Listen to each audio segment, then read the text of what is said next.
Yeah, so the basic idea is the dendritic cells are kind of the Paul Revere of the immune system, so they alert the immune system that there's proteins that shouldn't be there and or peptides, and the rest of the killing apparatus for the immune response should kill them and get them out of there. So what we did is, so there's Brian Zernicki, our institution has been working on dendritic cells for 30 years, and he's great.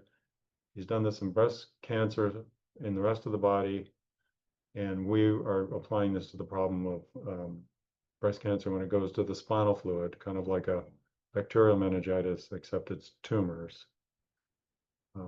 And before we talk about any results or anything, it's leptomeningeal disease is a major problem. It's pretty heartbreaking, actually. For some reason, which we don't understand, it seems to affect young women. So many of the patients are, 30 or 35 or 28 and have young kids. So it's heartbreaking because of that. It also has a very short prognosis of maybe 2 or 4 months, and there's not much that's known about it, and the treatments aren't very good. And let's see, what was the other thing? Oh, yes. The third reason that it's heartbreaking and a major challenge is that it almost, the typical situation is that a woman gets her cancer treatment and everything's under control. It's in the rest of her body, like the breast lumps are gone. Maybe they had metastasis to their liver or bone. Everything's okay. But then this problem in the brain pops up. And that almost always happens. And it's heartbreaking for them because, look, I have virtually nothing in the rest of my body. What the heck is going on with my stuff in the spinal fluid? And it's, for reasons we don't understand, it's like a sanctuary site. So there's something special where that space in the brain is protective, or it evades the immune system or something. So yeah, so it's the phase 1 study isn't done yet. It's still in progress. I think we treated our probably 13th out of 15th patient 3 weeks ago.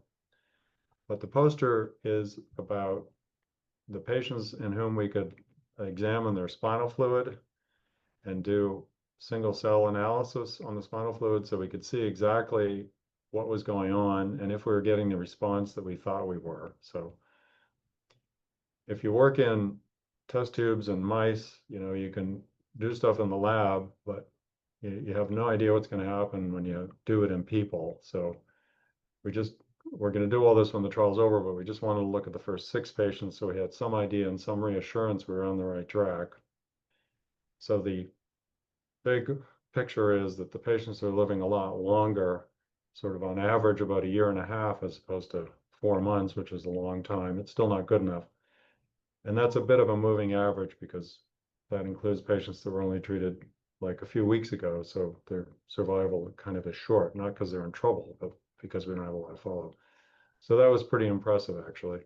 And many of the patients got better.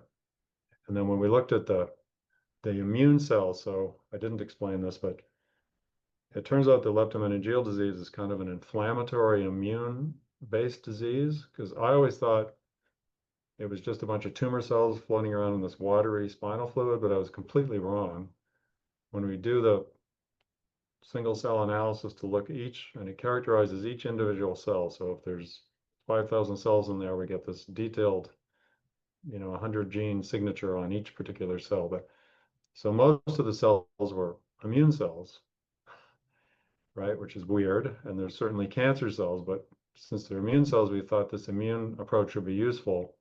And just to make it easy or simple, we could, turn on or enhance the good cells and kind of turn off the bad cells. So it turns out that we are reorganizing the immune microenvironment in a good way. So there's more immune killing cells like CD4s and CD8s, for example.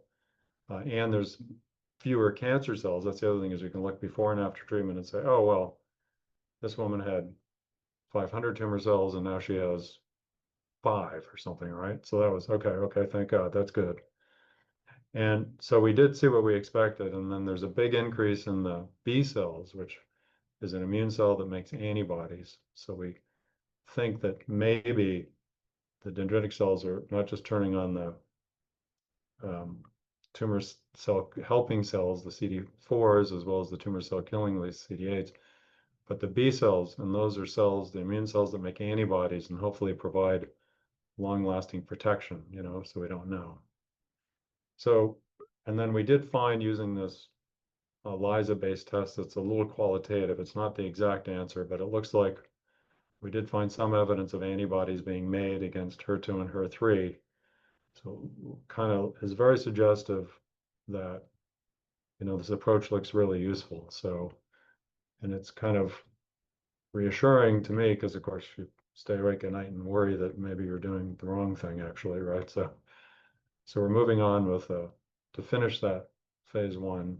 And I think we're also lucky because we're able to really interrogate the science, in detail, so we can really understand this. And of course, we want patients to live forever, but we need to look at our data, figure out how to make it better and what the next step might be. So.